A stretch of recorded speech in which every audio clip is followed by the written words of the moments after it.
Bida nato karon dili lamang sa Davao City kundi sa tibok nasod ang tulo ka mga estudyante human nga nagmadaogon sa usa ka international competition sa Robotics Challenge. Kung kinsa sila ato ilalahon pinaagi nining report.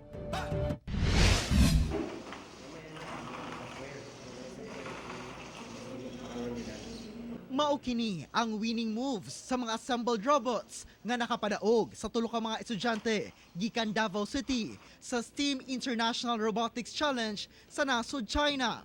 Sila si Rustom Olaso, Joshua Cumia ug Neil Roy Enriquez, kinsa puros mga senior high school student.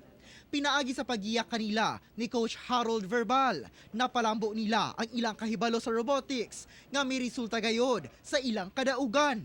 Nauli nila ang 30,000 pesos cash, trophy ug mga medalya. Pagka-announce jud na kami ang champion, kami ang winner, grabe siya damong syagit, ambak-ambak, kay we're so happy. Malipayon mi sir, and we are very proud to our students because they have the quality, especially the service and faith and service. Plano nila karon nga ipadayon ang ilang momentum ug mas magkugi pa sa pagpalambo sa ilahang robotic skills aron mahimong back-to-back champion sa sunod tuig. Gi-instill lang nako sa ilahan na they just have faith, and of course they have to trust themselves. Kauban si Cyril Chavez ug Joe Pascual sa kamera. Ako si Argil Relator para sa One Mindanao.